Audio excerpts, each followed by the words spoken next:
Boa noite, irmãos. Vamos iniciar o nosso culto, queridos. Quero trazer alguns avisos aqui, rapidamente.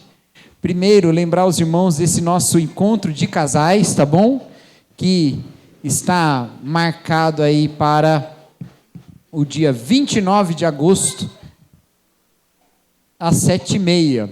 Então, quero estimular os casais a estar presentes. Nós temos alguns irmãos, alguns casais que estão se preparando para se casar e não são casais casados ainda. Eu quero também incentivá-los a estar presentes, tá bom? Vai ser algo muito bom. Eu não falei isso com a liderança ainda não, mas como quem vai falar sou eu e eu sei o que eu vou falar, então então eu sei que vai ser útil também para os casais que estão aí nesse processo, tá bom? Então venham, participem, tá bom? Que nós vamos ter uma meditação muito importante na palavra de Deus. Não perca. Se você tem criança, pode trazer a criança, que nós teremos pessoas aí, irmãos dedicados a cuidar e fazer atividades com a criançada. E lembrando aquele nosso esquema, né? Você pede. Eu estou confuso porque eu estou reparando ali, ó. Rose, sabe o que aconteceu? Essa fileira veio para cá, ó. Não é isso, Dilton? Era para ir para lá, né? Ah, tá bom aí? Então pronto, fechou. Eu estou aqui falando e pensando nisso. Eu olhando vocês aí, eu estou todo me confundindo aqui. Mas tá bom então. Depois a gente organiza. É que ontem a gente teve o concílio aqui, a gente mexeu tudo nas cadeiras. E aí na hora de montar a última fileira ali, a gente montou com espaço do outro lado, né? Aí a gente deixa naquele lado. Mas depois a gente organiza. O que eu estava falando mesmo? Ah, lembrei. Então, queridos, encontro de casais, venham, não percam, tá bom? Vai ser muito bom, vai ser uma bênção. E eu estou muito feliz também de poder compartilhar com os irmãos algumas coisas aqui, tá? Venha participar. E se você tem criança, traz criança. Ah, lembrei o que eu ia falar. Cada casal traz algum pratinho para a gente comer aqui, alguma coisinha para a gente beber também, um refrigerante, um suco aí, tá bom? Sempre tem aí uma água saborizada que alguém coloca, né? A Andréia craque na água saborizada, ela sempre traz uma aí. Mas traz aí um refrizinho, né? Um refrizinho zero, né, Elaine? Zero, né? Ontem no concílio aqui, a Rose separou a única Coca Zero que tinha, falou: pastor, eu sei que você toma Coca Zero, estou para você. Eu falei: obrigado, minha irmã. Coloquei em cima da mesa, esqueci, não achei mais. Alguém pegou e bebeu. Mas aí eu bebi Guaraná Zero, consegui manter o zero. Tá bom, queridos? Não percam. Isso. Obrigado, Lê. Temos aí o nosso bazar dia 12 de setembro, tá bom? 12 de setembro, sábado, às 8h30. Não, às 8 horas. Tá bom? Às 8 horas, tá?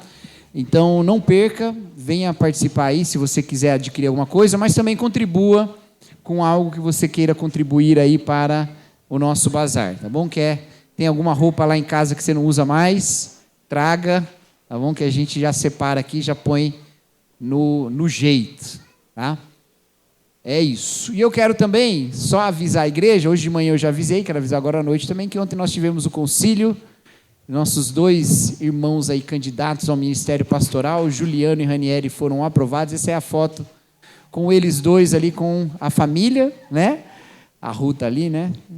Já está ali na foto também. E foram aprovados. Então agora os nossos novos pastores aí, pastor Juliano, pastor Ranieri, passaram aí por essa prova, meus irmãos. A gente não acredita em purgatório, mas acredita em concílio, né? Brincadeira, queridos. Foram aprovados, estão aí já no caminho da ordenação, porque o concílio é num dia, a ordenação tem que ser num culto, num outro momento, tá? Antigamente as igrejas faziam concílio e ordenação no mesmo dia. Aí começou a reprovar um povo, tinha que desmarcar o culto, ficava muito em cima. Então agora a gente faz concílio num dia e ordenação no outro. Mas a gente não tem data ainda, nós vamos definir, aí a gente vai fazer uma imagenzinha bem bonitinha para compartilhar, tá bom? Para o culto de ordenação. Mas vamos agradecer a Deus e louvar a Deus que nos abençoou com estes ministros do Evangelho. Amém? Muito bem, queridos, vamos orar então para nós iniciarmos o nosso momento de adoração. Baixe sua cabeça, fale com o Senhor, fale com Deus. Queridos, esse momento é um momento muito especial. Não é, apesar de ser frequente, não é corriqueiro. Amém? É frequente, mas não é corriqueiro. Nós fazemos todos os domingos, mas nunca é corriqueiro, porque tem a ver com o sentido da nossa vida. Nós vivemos para adorar a Deus e nós vamos adorá-lo essa noite. Fale com o Senhor e nós vamos depois orar juntos.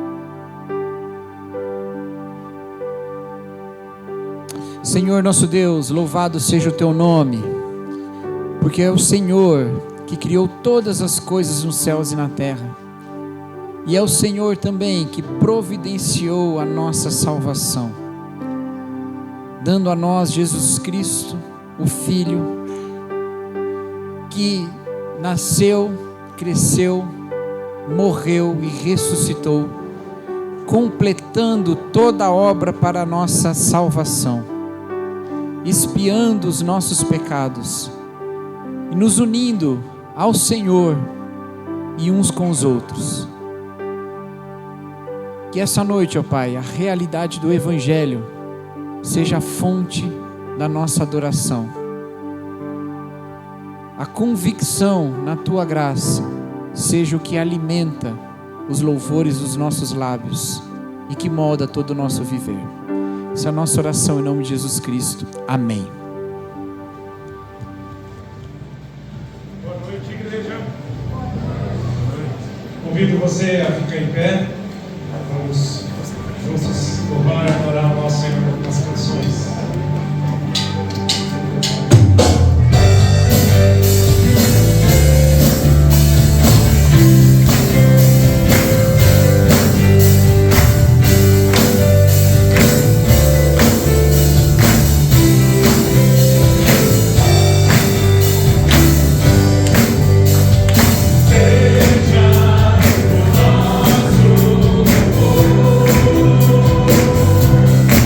Cada dia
refúgio, a alegria e a nossa salvação. Que nós possamos ainda continuar louvando e adorando, porque Ele também tem sido um bom Pai para cada um de nós. Louvado seja o nome do Senhor.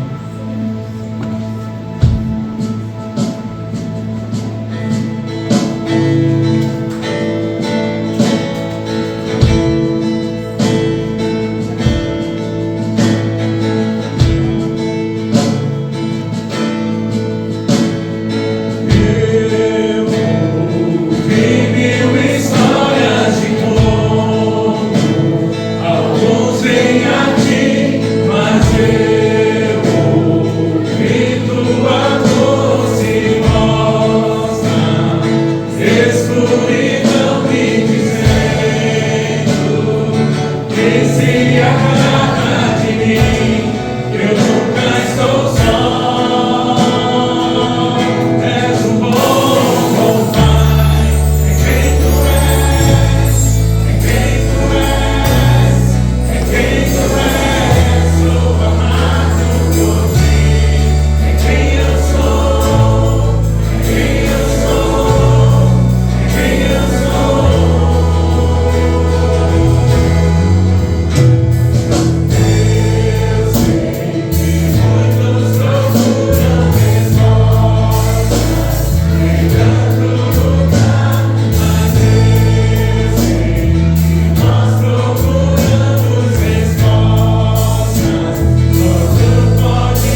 dia sentir mais e mais dessa presença, se consagrar mais e mais aos pés do Senhor.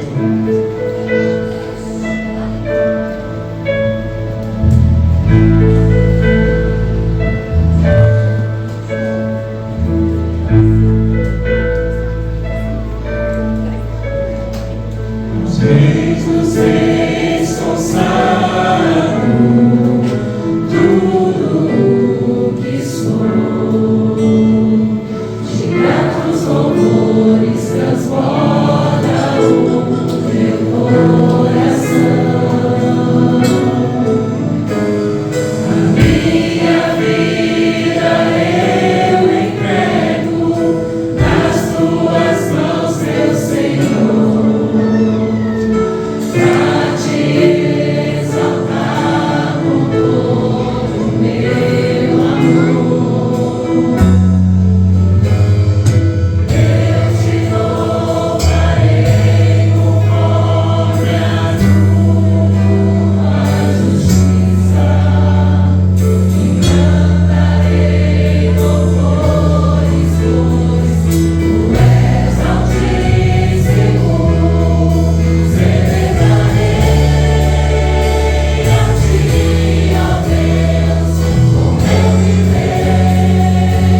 falas, nossos corações. É assim que nós louvamos e agradecemos agora, em nome de Jesus, nosso amado Salvador. Amém. Amém. As crianças podem vir aqui à frente, nós vamos orar por vocês também, crianças.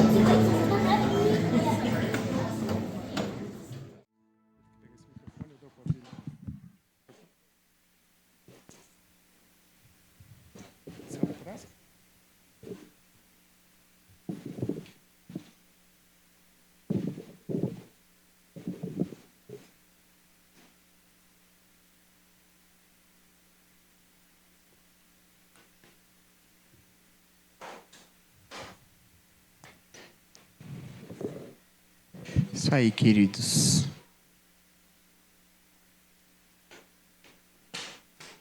Opa.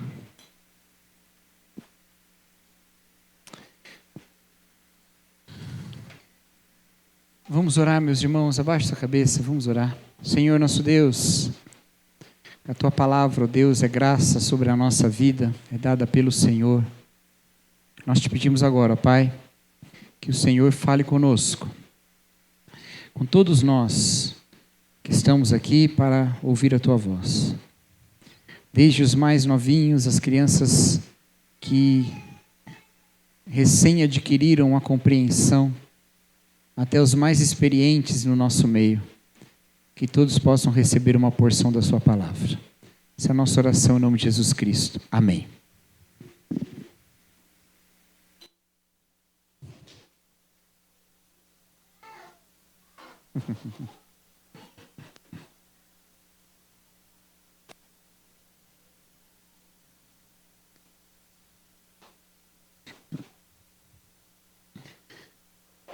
Agora os irmãos que estavam com a família dividida em duas fileiras podem se reorganizar e sentar um próximo ao outro. Hoje vocês conseguiram se encaixar direitinho, né? Hoje foi um desafio, né, Priscila? Que bom, queridos. Irmãos, eu convido os irmãos a abrirem suas Bíblias no segundo livro das Crônicas.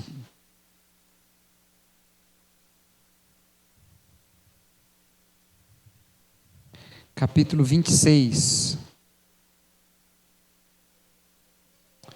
Nós leremos a partir do versículo 16.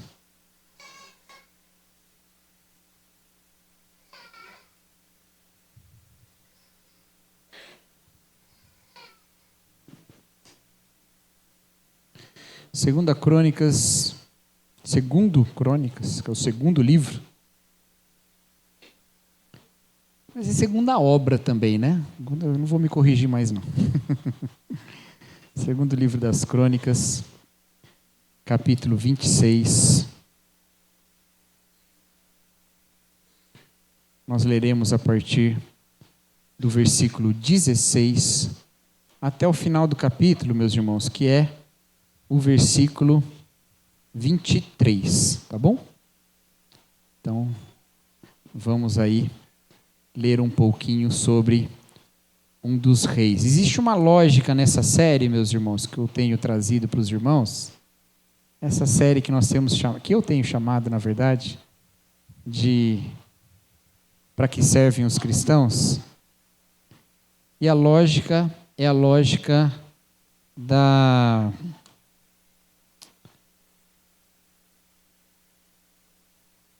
cronologia canônica da Bíblia, tá? Então, a gente começou lá de Gênesis e está andando. Então, aqui a gente chega num momento da história de Israel que é do reino dividido, tá bom? Nós falamos do momento do reino unido sob o reinado de Davi, falando sobre aquela adoção de Davi a respeito de Mefibosete, né? Domingo passado nós falamos do Dia dos Pais, então foge da lógica. E agora a gente retorna e é um texto sobre o reino dividido. E hoje nós vamos nos concentrar a falar de um rei que era um rei em Judá, tá bom? Eram dois reinos, reino de Israel no norte, reino de Judá no sul, e aqui será o reino de Judá. Então, 2 Crônicas 26, abre aí a sua Bíblia.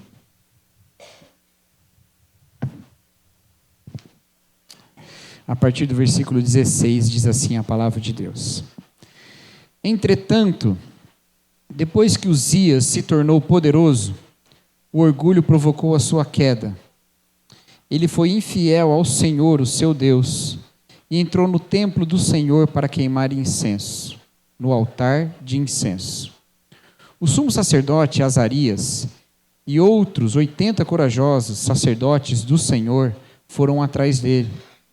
Eles o enfrentaram e disseram: não é certo o que você, Uzias,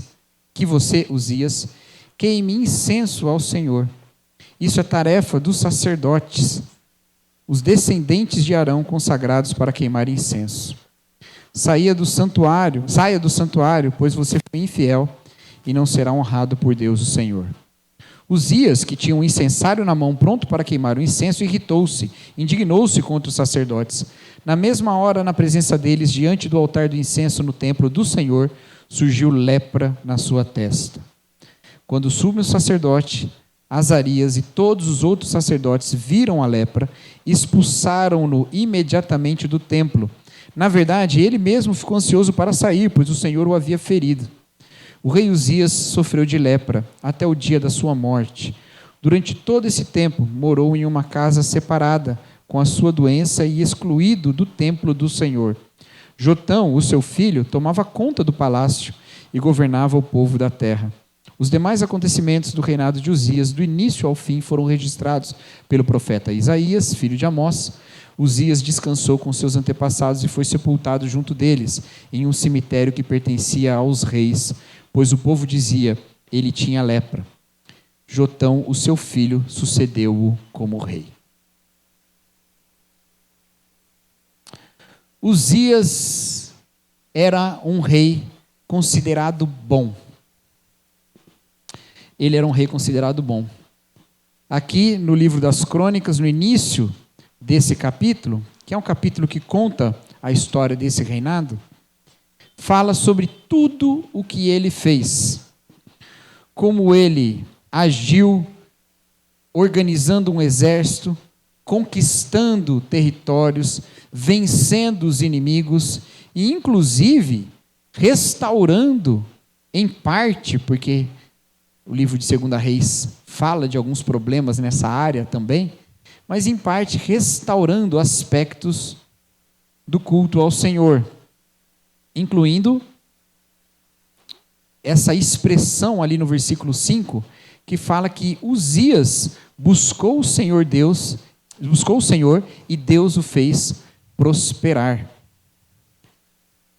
Mas enquanto ele buscou, Deus o fez prosperar. Porque aqui o texto começa com um entretanto, dizendo que as coisas não continuaram do mesmo jeito sempre. Entretanto, uma das nossas conjunções adversativas, não é? Que fala como o mas, o porém, né? Contudo, né?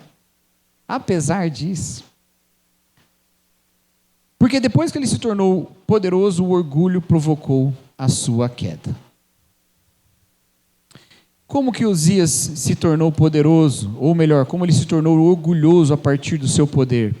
Com um exército bem equipado, com um governo estabilizado, com um reinado alcançando uma prosperidade que foi pouquíssimo vista no tempo do reinado dividido, Uzias acabou por ir além das suas tarefas como rei. E aqui é importante a gente entender um pouco sobre o que a lei dizia a respeito do culto ao Senhor.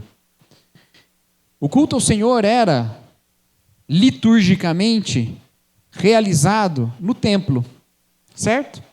O templo do Senhor construído lá por Salomão. Davi teve essa ideia de construir o templo, e aí Deus disse: não é você que vai fazer uma casa para mim, eu que farei uma casa para você. O filho de Davi é que constrói o templo, Salomão. Consagra ao Senhor o templo e tem toda aquela história bonita. Até essa parte é bonita, né? A história de Salomão tem umas partes bem feias, mas essa parte é bonita. Mas no templo se organizava o culto ao Senhor da mesma maneira que se organizava num outro tipo de templo que o antecedeu.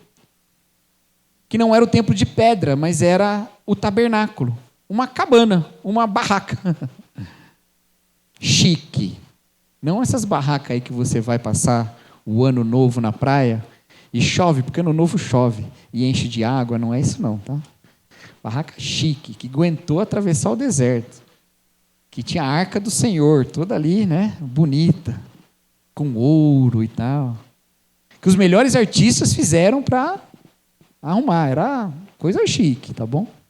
Mas o culto ao Senhor acontecia ali, os sacrifícios ao Senhor aconteciam ali, no tabernáculo, e depois no templo, que era feito do mesmo jeito do tabernáculo, com os mesmos espaços, o átrio, o lugar santo, o lugar santíssimo. É só lá no Novo Testamento que a gente vai ver esse templo reformado, na verdade, depois de destruído e reconstruído, que a gente vai ver umas outras partes lá, né, que aí Herodes construiu mais coisas. Mas a lógica do lugar de adoração era mais ou menos a mesma. E essa lógica acompanhava uma lógica também dos que serviam na adoração, os levitas, os sacerdotes. Esses eram consagrados ao Senhor para determinadas atividades na adoração ao Senhor. Especialmente os sacerdotes, que tinham uma missão enorme e pesadíssima de representar o povo diante de Deus, levando ao Senhor os sacrifícios. Sacrifício pelo pecado, o holocausto, que era o sacrifício que era totalmente queimado, né? Outros sacrifícios, como ofertas de incenso, representando as orações que subiam ao céu. E não só isso, um sacerdote ainda entrava no lugar santíssimo, onde estava a arca do Senhor e a tampa ali da arca do Senhor, chamado de propiciatório, onde se aspergia o sangue do animal que tinha sido matado lá fora. E esse sangue representava a expiação dos pecados do povo e do próprio sacerdote. Então havia um cerimonial que era pedagógico, ensinava o povo sobre a seriedade do pecado. Olha, o pecado leva à morte. Louve a Deus porque não foi a sua morte, foi a morte desse animalzinho no seu lugar, apontando, logicamente, profeticamente, para a morte de Cristo, a morte futura. Havia todo um rito, e quem realizava esse rito? Especialmente os sacerdotes. Eles é que realizavam esse rito. Todo mundo participava, né? Mas participava com funções diferentes. O povo ficava lá fora. Estrangeiros, mulheres ficavam em outro lugar. E tinha todo um rito. Era um culto bem diferente do nosso. Aqui a gente nunca fez nada disso. E por quê? Porque nós já temos esse culto concluído com o sacrifício do Cordeiro perfeito Jesus Cristo. Então não precisamos mais sacrificar nada, tá bom? Quem tinha que fazer isso eram os sacerdotes. Todos os sacerdotes eram da tribo de Levi, descendentes de Arão. Arão, irmão de Moisés. Todos os sacerdotes eram descendentes de Arão, era uma linhagem. E isso trazia uma imagem de que Deus tinha separado uma tribo para o serviço dele, era uma tribo sem território, eles viviam exclusivamente para o Senhor, e com uma linhagem, uma família, um clã dentro dessa tribo, que era uma linhagem sacerdotal, todos descendentes de Arão. Mas aí, Uzias resolve fazer uma coisa diferente. Ele, sendo rei e estando num lugar de poder, resolveu ele mesmo entrar no templo e oferecer sacrifício, levando um incensário na sua mão. Os sacerdotes tentam impedi-lo. É o sumo sacerdote Azarias e outros 80 corajosos. E por que corajosos? Porque se impõem contra o rei. Não, rei, você não vai entrar aqui não. Não é qualquer rei, meus queridos, é aquele que organizou o exército, que ganhou batalhas contra os filisteus. Era um rei que estava com a popularidade alta, um rei que estava mandando bem, na opinião do povo, que tinha prosperado. Eles se opõem ao rei e tentam impedir esse rei. Esse rei, contudo, insiste, se enfurece, então o Senhor intervém. E quando o Senhor intervém, ele fere esse rei com lepra. E aqui há duas razões para esse rei ser ferido com lepra. Lembrando que Uzias era um rei em Judá, descendente daquela linhagem de Davi, dos que reinariam no trono de Jerusalém, como o Senhor tinha prometido. Não era alguém que Deus não tinha escolhido, não era alguém que Deus não tinha ungido, ele tinha sido ungido rei. Mas a lepra o fere e isso cria dois problemas. O primeiro é que ele ficava excluído do palácio. Porque essas doenças de pele, que todas elas nós reunimos debaixo desse nome lepra, mas podiam ser doenças de pele variadas, né? Não só a tal da hanseníase que a gente usa hoje. Não sei se mudou de nome já, hanseníase, porque todas essas doenças que têm nome de médico mudaram, né? Não sei se hanseníase mudou, mas não é só essa doença, são várias doenças.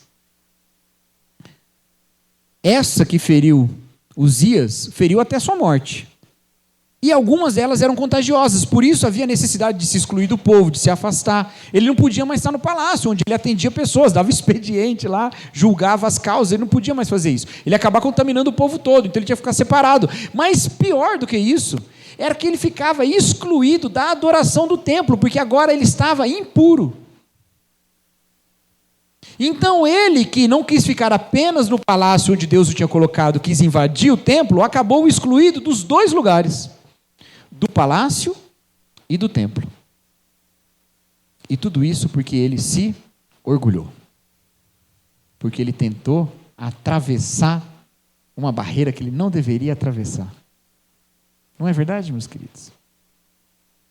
Ao invés de cumprir a sua missão de ser o rei daquele povo, um rei que estava sendo abençoado por Deus, porque buscou o Senhor, ele resolveu abrir mão de Deus e do que Deus tinha mandado, e fazer aquilo que ele quis fazer. Essa é a história de Uzias. Nunca mais Uzias voltou para o palácio, nunca mais Uzias participou ali da adoração pública, ficou isolado numa casa próxima do palácio. E quem estava despachando nas funções reais era o seu filho, chamado Jotão. Depois da morte de Uzias, Jotão se torna o rei de Israel. E aí começa o capítulo 27, que vai falar do reinado de Jotão. Algumas coisas que nós aprendemos aqui nesse texto. E uma delas, importantíssima, é que um governo bem-sucedido, nos olhares humanos, não representa ou significa uma pessoa aprovada por Deus. Apesar de Uzias, nesse texto, parecer que cai apenas nesse momento aqui do versículo 16, quando o autor do segundo livro dos Reis fala dessa história, lá no capítulo 15, ali ele fala que esse rei, chamado lá de Azarias, mas é o mesmo rei, ele cometeu um outro pecado. Quando ele restaura o culto e organiza e busca o Senhor e é abençoado, ele deixa de derrubar alguns dos ídolos e dos postes ídolos lá do templo. Ele não combate a idolatria com toda a exigência que Deus fazia aos reis. E aí lá em 2 Reis diz que é por isso que ele se tornou leproso. Ou seja, a gente tem dois motivos que se unem, porque os dois têm a ver com culto, os dois têm a ver com adoração. Um é manter a adoração aos outros, não necessariamente ele adorava, mas ele permitia que aquilo estivesse no meio do povo. E outro é ele tentando invadir a adoração do Senhor. E quando nós olhamos, aos olhos dos homens, esse homem era um rei que parecia prosperar. E nada indica que, do ponto de vista político e econômico e militar, Judá caiu no período em que ele estava com lepra. No período em que Jotão estava ali como um representante dele. Alguém poderia olhar para ele e falar: olha só, está indo bem, Deus está abençoando. Mas não, Deus rejeitou esse homem. Porque desde antes ele já não tinha cumprido tudo o que ele fez e aqui ele descumpre mais uma vez. É muito comum, meus queridos, que nós cruzemos esse espaço também como cristãos. Na história da igreja, não foram poucas as vezes que os cristãos cruzaram o espaço que fica entre o templo e o trono. Às vezes, trazendo o trono para dentro do templo, às vezes, levando o templo para a sala do trono. Às vezes, corrompendo o templo com o reino de César, às vezes, servindo a César no falso nome de Deus, que não é no verdadeiro nome de Deus. Na história isso aconteceu muito. A história nos conta de um povo, chamados cristãos, que nascidos numa situação de exclusão no Império Romano, de afastamento do poder, acaba por, insistentemente, com testemunho de fé e martírio, alcançar certa relevância naquela sociedade, mas quando alcança certa relevância, cruza esse espaço e os perseguidos tornam-se perseguidores. E o cristianismo, que em algum momento foi proibido no império ou em setores do império, em regiões do Império Romano, passa a se tornar perseguidor quando o cristianismo se torna a religião oficial do Império Romano através do imperador Teodósio.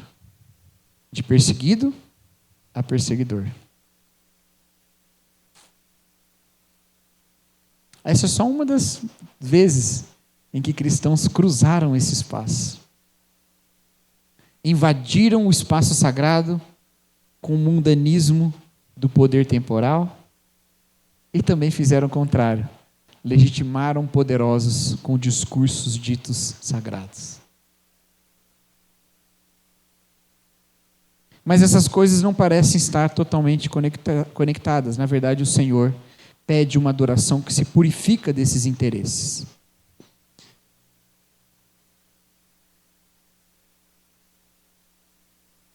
Mas o mais bonito desse texto está fora desse texto. Quando eu falo mais bonito, é bem subjetivo, tá? Eu que estou escolhendo que isso é mais bonito. Você pode achar que tem outra coisa mais bonita. Mas está fora desse texto. Porque quando nós lemos o nome de Uzias, talvez você tenha lembrado de um outro texto mais famoso sobre Uzias. Um texto que está lá no livro do profeta Isaías, no capítulo 6. Você se lembra desse texto? Vai lá. Isaías, capítulo 6. Um texto do qual Uzias não é exatamente um personagem.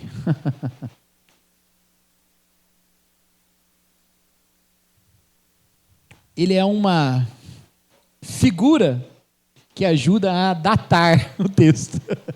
Ele não tem nenhuma ação aqui, porque na verdade é um texto que cita Uzias morto. Isaías capítulo 6, versículo 1. E o texto todo é muitíssimo importante, meus queridos, mas nós vamos ler só até o versículo 8.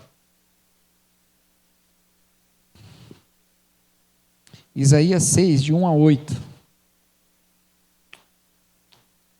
Olha aí. No ano da morte do rei Uzias. Esse texto começa exatamente onde aquele outro texto acabou, né? Uzias morreu, foi enterrado com seus antepassados, o seu filho Jotão passou a reinar. No ano da morte do rei Uzias, eu vi o Senhor assentado num trono alto e exaltado, e as abas das suas vestes enchiam o templo. Quem é esse eu que fala aqui? Qual é o nome do livro? Isaías. Isaías. O que Isaías era? Quem lembra? Isaías era o quê? Isaías era rei? Era sacerdote? Ele era o quê? Profeta. Isaías era profeta. No ano da morte do rei Uzias, eu vi o Senhor assentado num trono alto e exaltado, e as abas das suas vestes enchiam o templo.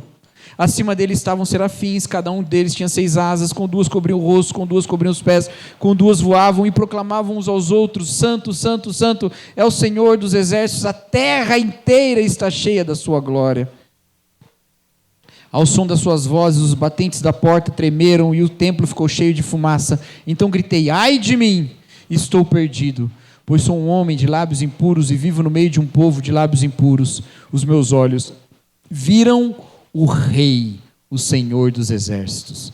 Logo um dos serafins voou até mim, trazendo uma brasa viva que havia tirado do altar com uma tenaz. Com ela tocou a minha boca e disse: veja, isso tocou os seus lábios, por isso a sua culpa foi removida e o seu pecado perdoado. Então ouvi a voz do Senhor conclamando: a quem enviarei? Quem irá por nós? E eu respondi: aqui estou, envia-me. Por que Isaías, de tantas maneiras que ele poderia datar esse texto, ele diz: no ano da morte do rei Uzias? Vamos nos lembrar o que aconteceu com Uzias? Ele era rei, ele vivia no palácio, ele tentou entrar no templo, Deus o feriu com lepra, e ele ficou excluído do templo e do palácio. Então Isaías vê o Senhor assentado num trono, e esse trono está onde? No templo. O Senhor assentado num alto sublime trono, as abas da sua veste enchiam o templo. Vocês estão entendendo o que está significando? O que isso aqui significa? Significa que no ano em que o trono estava vago, no trono em que Uzias morreu, no trono em que o rei morreu, no ano em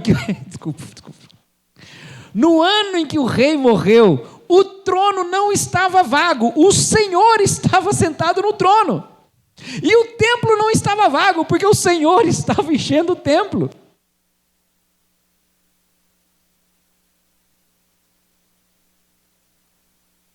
Uzias estava excluído do templo e do palácio, mas o trono do Senhor estava no templo, porque o templo aponta para o reino de Deus, não para o reino de Uzias, para o reino de Deus. E quando a gente deixa os reis do mundo tomarem o culto, para que eles sejam reis onde eles deveriam ser súditos, aí Deus fere.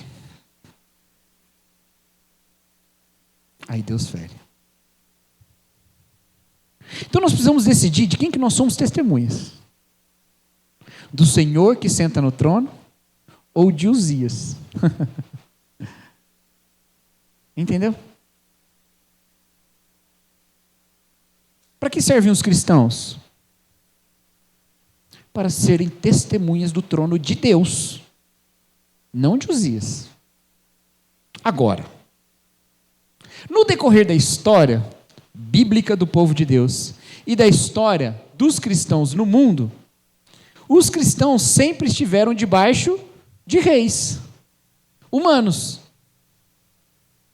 Sejam eles, antes dos cristãos, inclusive o povo de Israel, ou o povo de Judá, sejam eles reis ungidos pelo Senhor no Antigo Testamento, ou sejam eles reis não ungidos pelo Senhor, reis estrangeiros, reis, o povo sempre esteve debaixo de algum rei, seja um Davi escolhido por Deus, com quem Deus fez aliança, ou seja o faraó, que perseguia o povo. E o que Deus nos ensina sobre isso? Essa é a vida que vocês vivem, meus queridos. Não tem como viver nessa terra, não. Eu estou no rei do universo. Mas no mundo tem reis que governam. No mundo tem governantes. No mundo tem estruturas de governo. No mundo tem leis. No mundo tem política. E na Bíblia isso não é dito, mas depois isso apareceu. E no mundo tem voto. E no mundo tem eleição. E no mundo tem urna. E no mundo tem mesário. E tem tudo isso. Aí o que a gente faz? A gente vota, a gente elege, a gente submete às leis, a gente faz tudo. Porque a gente também é cidadão nesse mundo, a gente também é cidadão nessa terra, a gente é cidadão desse país. Mas a gente não deixa o palácio invadir o templo, nem o templo invadir o palácio. A gente não deixa. Porque nessa história toda, o nosso exemplo é o exemplo dos 80 corajosos. Os 80 corajosos que guardaram os limites entre templo e palácio. Vocês estão entendendo isso? Porque nós sabemos o que Deus nos ordenou. Porque nós sabemos a missão que Deus nos deu. Esses 80 corajosos, eles estavam contra Deus? Eles estavam zelando pelo culto ao Senhor. Alguém poderia dizer: vocês também são terríveis. Está aqui um rei, ungido pelo Senhor, abençoado por Deus, bonito por natureza. Não, isso aí é a música, desculpa. Tem um rei aqui, abençoado por Deus, que quer entrar no templo. Esse homem tem feito a obra do Senhor, ele tem vencido os inimigos, ele tem derrubado a idolatria, ele é um homem de Deus, e vocês não querem deixar que ele participe também da vida religiosa. E alguém poderia dizer: de fato, é o Senhor fazendo a sua justiça através dos tronos mundanos. Não, não é. O Senhor espera de nós coragem para ficar na porta do templo e dizer: aqui não. Aqui só tem trono para o Senhor, alto e exaltado, cercado de serafins, querubins e anjos de toda espécie. Amém, queridos? Aí a gente entra no templo, como sacerdotes que somos. E quem quer entrar no templo, deixa a coroa lá fora, entra como sacerdote, carregando o sacrifício e reconhecendo a necessidade do perdão, porque é isso que acontece com Isaías. Ele viu o Senhor assentado num alto sublime trono, ele poderia falar: Senhor, eita que eu estou melhor que Uzias. Uzias entrou aqui, olha o problema que teve. Eu estou vendo o Senhor enchendo o templo e não estou ficando leproso. Não, ele é tomado por uma profunda consciência do seu pecado, e ele diz: ai de mim, que eu sou homem de lábios impuros, habito no meio de um povo de impuros lábios, os meus olhos viram o Rei, o Senhor dos exércitos. E aí o Senhor purifica os seus lábios, sabe por quê? É para esse fim que existe o templo, é para esse fim que existe o altar, para o Senhor derramar graça sobre a nossa vida, para o Senhor nos dar perdão, porque nós carecemos do perdão de Deus.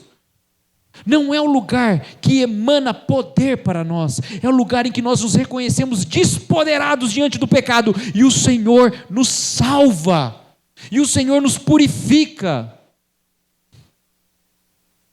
A gente não tem mensagem de perdão, de graça, de evangelho, se não dependermos da purificação de Deus nos nossos lábios. Teremos lábios leprosos proclamando reis imundos e impuros, ao invés de carregar o nome do nosso Senhor,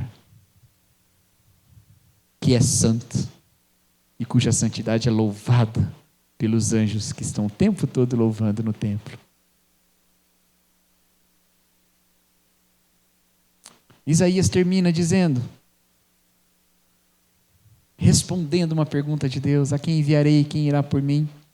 Isaías diz: eis-me aqui, envia-me. Porque o perdão que Deus nos dá, a purificação que Deus nos dá, não é só para a gente ficar, ufa, estou livre. Dá para eu fazer mais uns pecadinhos daqui a pouco. A purificação que Deus nos dá, meus queridos, é para sermos testemunhas. A mensagem que Isaías leva não era uma mensagem legal não, tá? Mas Deus dá mensagens duras para a gente levar também. Às vezes tem mensagem dura, às vezes tem mensagem mais gostosinha. Isaías ia levar uma mensagem dura. Levar uma mensagem dura. Olha, vai ter destruição, vai arrasar, vai arrancar como uma árvore. Mas no final tem uma esperança. Diz que vai ter ainda um tronco, vai ter ainda um remanescente, vai ter ainda um reinício. O Senhor vai trazer purificação, vai trazer transformação, mas vai ter um reinício. Porque apesar das mensagens duras que nós precisamos ouvir de vez em quando, o Senhor não desiste da gente, meus queridos. E por isso não vale a pena a gente buscar salvação em qualquer outro trono, que não seja no trono do nosso Deus. Não adianta a gente buscar perdão em qualquer outro lugar que não seja em Deus mesmo. Não adianta a gente procurar graça em qualquer outro lugar que não seja no trono de graça. Então é a Deus que nós vamos.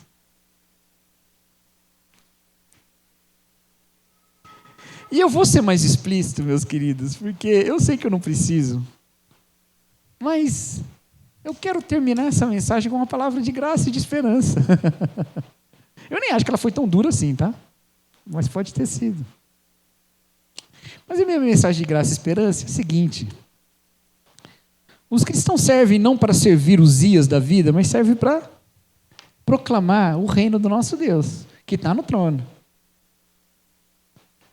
E nós podemos ter a certeza e a confiança, queridos, que venha Uzias, venha Jotão, venha o novo Davi, venha quem vier nos tronos do mundo. O trono de Deus nunca fica vago. O seu reino de graça nunca fica vago. E quando nós nos aproximamos dele, confiando no sacrifício que ele ofereceu lá na cruz, ele nos vê como pessoas impuras, de lábios impuros, e ele nos purifica. E tem graça, e tem misericórdia, e tem maravilhas de Deus para a gente viver no mundo. Então a pauta da igreja mais importante nesse ano não é quem vai ocupar o trono no ano que vem, meus queridos. Não é. Porque pode ser Uzias, pode ser Jotão, pode ser quem você quiser. O trono que nos importa continuará sendo ocupado pelo Rei dos Reis e Senhor dos Senhores. Amém? E a gente vai ser testemunha desse rei. Agora, com essa certeza, esteja livre, queridos, para votar como a sua consciência te toca. Ninguém vai dizer você não é crente porque vota de um jeito ou de outro, tanto faz. Esses tronos do mundo não importam para definir quem é cristão ou não. Aqui dentro não tem outro trono não, só tem o do nosso Deus. Fique livre, atue, sabendo que você busca justiça, que você busca aquilo que você tem entendido que é o melhor, faça. Mas urna não é altar, urna é urna. Você deposita voto, não adoração, não sacrifício, voto. E quantos irmãos foram sacrificados na urna, achando que era altar? Quantas amizades foram sacrificadas na urna, achando que era altar? Não, queridos, não precisa. Quem confunde a urna com o altar, sai do templo impuro. Agora, quem sabe diferenciar as coisas, sai purificado. Perdoados estão os seus pecados. Amém, queridos? Resumindo, fique com a sua consciência livre para atuar politicamente como você quiser. Mas não deixe que isso afete sua espiritualidade, sua comunhão e o amor que você tem pelo próximo e por Deus. De resto, vote. E só mais uma coisa. Como eu insisto em dizer e vou dizer de novo. Pastor não é especialista sobre política. Não precisa seguir voto de pastor nenhum. O meu certamente não, porque vocês não vão saber qual é. Não precisa, queridos. Siga a sua consciência. Escapando um pouquinho da Bíblia, mas para afirmar uma coisa que é típica da nossa tradição batista, que tem raízes sim na Bíblia, mas eu quero usar o termo que é da nossa declaração de fé. Ontem teve concílio aqui, estou bem batistão. Nós prezamos por algo chamado liberdade de consciência. Você não pode ser forçado a agir contra a sua consciência. Nós prezamos por algo chamado separação entre igreja e Estado. Aqui a gente não é nem escravo do Estado e nem o Estado é nosso servo. Ah, mas e se um dia subir no trono um perseguidor da igreja, um faraó? A gente morre. Se ele vier para matar, a gente morre. Vai fazer o quê? Agora, se não for para a gente morrer, pode levantar 1000 faraós e o Senhor vai derrubar todos esses. 1000 à nossa direita, 10.000 à nossa esquerda, não importa. Porque a nossa vida está na mão de um outro trono. Entendeu? É aquele que pode nos ferir com lepra, ou pode tocar os nossos lábios com uma brasa e falar, está purificado. É ele que decide isso. E é diante da justiça dele que me importa estar de consciência pura. Amém, meus queridos? Que o Senhor te abençoe, que você vá para a urna sabendo que a urna não é altar, e que você entende que você tem suas razões para digitar um número lá, e outra tem outras razões para digitar um número diferente, mas no seu coração só tem um rei, que é Jesus Cristo. Amém? Amém, queridos. Vamos orar então? Abaixe sua cabeça, vamos orar. Vamos falar com Deus.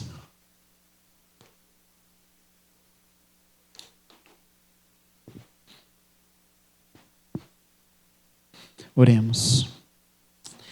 Senhor nosso Deus, Rei de todo o universo, obrigado, Pai. Obrigado porque o Senhor é um bom Pai. Porque nós somos feitos filhos do Rei pela misericórdia de Jesus Cristo. Nós pedimos, ó Pai, que o Senhor nos fortaleça na convicção de sermos corajosos, ó Pai, guardando as portas do templo do nosso coração, para que nenhum outro rei tente tomar a nossa devoção, ó Pai. Ensina-nos, Senhor, a agir de uma maneira que reflita os valores do reino a quem nós pertencemos. Que aprendamos a falar como quem tem os lábios purificados. Acima de tudo, Senhor, que o nosso coração esteja totalmente voltado para amar ao Senhor acima de todas as coisas, e aos nossos irmãos como amamos a nós mesmos, ó Pai. Obrigado, Senhor, porque o Senhor tem nos sustentado na unidade do Espírito. Obrigado porque Tua palavra é tão sábia e tem nos abençoado. Acima de tudo, ó Deus, obrigado, porque em tempos tão conturbados, o Senhor tem nos ensinado repetidas vezes a priorizarmos aquilo que é prioritário. Acima de tudo, Senhor, nós queremos aqui pedir, ó Pai, que o Senhor preserve os nossos corações de serem idólatras, que o Senhor preserve os nossos lábios de se voltarem com mentiras e agressões verbais aos nossos irmãos, assim como os nossos dedos às vezes estão rápidos a disparar mensagens. Que o Senhor guarde a nossa mente, para que tenhamos a compreensão da Sua palavra iluminada pelo Teu Espírito e não distorcida pelas vontades dos poderosos. Que o Senhor preserve a Tua igreja, ó Pai. Guarda as portas do templo do nosso coração. Não nos deixe ultrapassar o espaço que separa o templo do trono. Nós pedimos, ó Pai, que cada um de nós presentes aqui, e cada um de nós que ouça essa mensagem em qualquer contexto,